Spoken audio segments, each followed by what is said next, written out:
माँ को वृद्धाश्रम में भेजकर बेटे के हुआ रो रो का बुरा हाल। करीब 7 बजे होंगे। शाम को मोबाइल बजा। उठा तो उधर से रोने की आवाज़। मैंने शांत कराया और पूछा कि भाभी जी आखिर हुआ क्या। उधर से आवाज़ आई, आप कहाँ हैं और कितने देर में आ सकते हैं। मैंने कहा, आप परेशानी बताइए और भाई साहब कहाँ है, माताजी किधर हैं, आखिर हुआ क्या। लेकिन उधर से केवल एक रट कि आप आ जाइए। मैंने असर दिया कि कम से कम 1 घंटा लगेगा। जैसे तैसे पूरी घबराहट में पहुंचा। देखा तो भाई साहब मित्र जो जज हैं सामने बैठे हुए थे। भाभी जी रोना चीखना कर रही है। 13 साल का बेटा भी परेशान है। 9 साल की बेटी भी कुछ नहीं कह पा रही है। मैंने भाई साहब से पूछा कि आखिर क्या बात है। भाई साहब कोई जवाब नहीं दे रहे हैं। फिर भाभी जी ने कहा, ये देखिए तलाक के पेपर, ये कोर्ट में से तैयार करा कर लाए हैं। मुझे तलाक देना चाहते हैं। मैंने पूछा, ये कैसे हो सकता है। इतनी अच्छी फैमिली है, 2 बच्चे हैं, सब कुछ सेटल है। प्रथम दृष्टया में मुझे लगा ये मजाक है, लेकिन मैंने बच्चों से पूछा, दादी किधर है। बच्चों ने बताया, पापा ने उन्हें 3 दिन पहले नोएडा के वृद्धाश्रम में शिफ्ट कर दिया है। मैंने घर के नौकर से कहा, मुझे और भाई साहब को चाय पिलाओ। कुछ देर में चाय आई। भाई साहब को बहुत कोशिशों की पिलाने की, लेकिन उन्होंने नहीं पिया और कुछ ही देर में वो एक मासूम बच्चे की तरह फूट फूट कर रोने लगे। बोले, मैंने 3 दिन से कुछ भी नहीं खाया है। मैं अपनी 61 साल की माँ को कुछ लोगों के हवाले करके आया हूँ।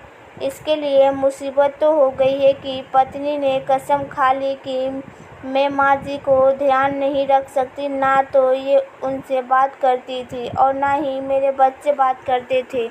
रोज़ मेरे कोर्ट से आने के बाद माँ खूब रोती थी। नौकर तक भी अपनी मनमानी से व्यवहार करते थे। माँ ने 10 दिन पहले बोल दिया, बेटा तुम मुझे ओल्ड एज होम में शिफ्ट कर दे। मैंने बहुत कोशिश की पूरी फैमिली को समझाने की, लेकिन किसी ने माँ से सीधे मुंह बात नहीं की। जब मैं 2 साल का था तब पापा की मृत्यु हो गई थी।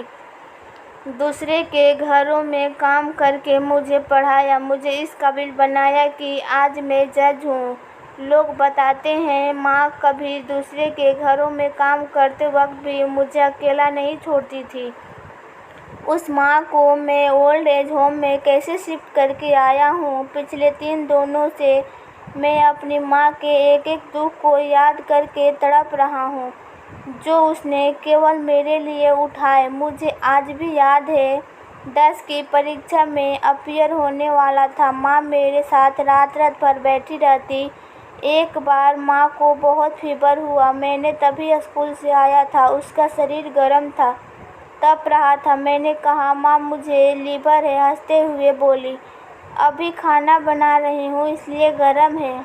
लोगों से उधार मांगकर मुझे दिल्ली विश्वविद्यालय में LBA तक पढ़ाया। मुझे ट्यूशन तक नहीं पढ़ाने देती थी कि कहीं मेरा टाइम खराब ना हो जाए। कहते कहते रोने लगे और बोले, जब ऐसी माँ को हम नहीं हो सकते तो हम अपने बीवी और बच्चों को क्या होंगे। हम जिनके शरीर के टुकड़े हैं, आज हम उनके ऐसे लोगों के हवाले कर आए जो उनकी आदत, उनकी बीमारी, उनके बारे में कुछ भी नहीं जानते।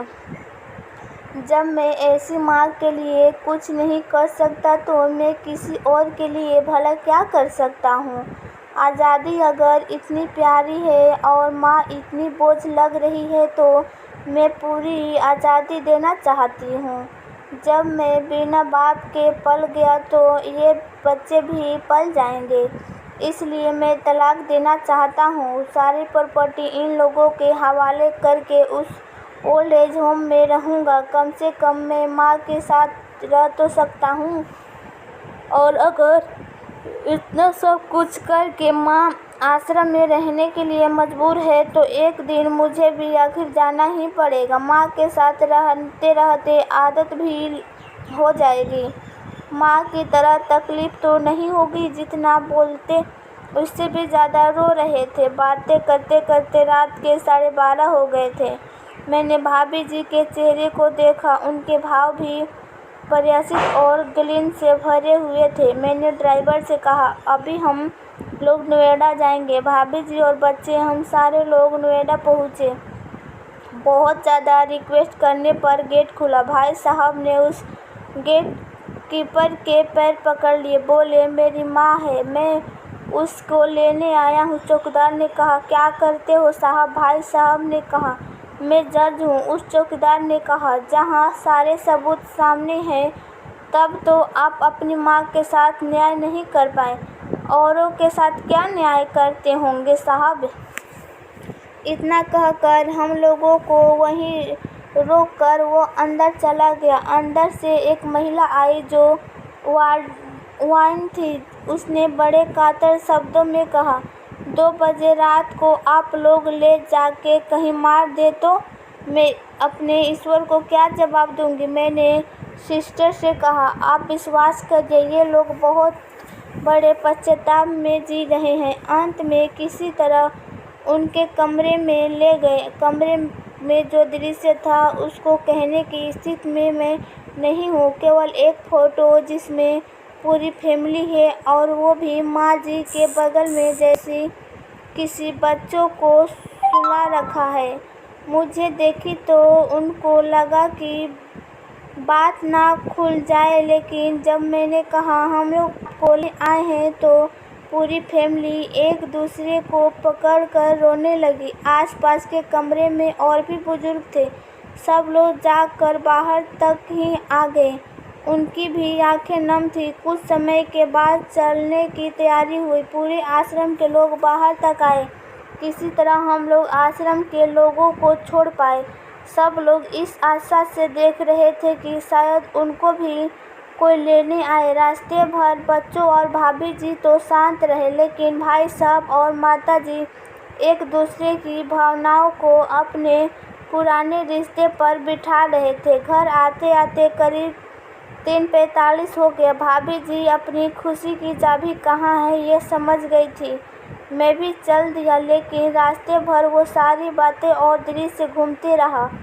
माँ केवल माँ है, उसको मरने से पहले ना मारो। माँ हमारी ताकत है, उसे बेसहारा ना होने दे। अगर वो कमज़ोर हो गई तो हमारी संस्कृति का रीढ़ कमज़ोर हो जाएगी। बिना रीढ़ का समाज कैसा होता है, किसी से छुपा नहीं। अगर आपकी परिचित परिवार में ऐसा कोई समस्या हो तो उसको ये ज़रूर पढ़ाएं। बात को प्रभावित ढंग से समझाएं। कुछ भी करे, लेकिन हमारी जननी को बेसहारा बेघर ना होने दे। अगर माँ की आँख से आंसू गिर जाए तो ये कर्ज कई जन्मों तक रहेगा। यकीन मानना सब होगा तुम्हारे पास, पर सुकून नहीं होगा। सुकून सिर्फ माँ के आंचल में होता है। उस आंचल को बिखरने मत देना।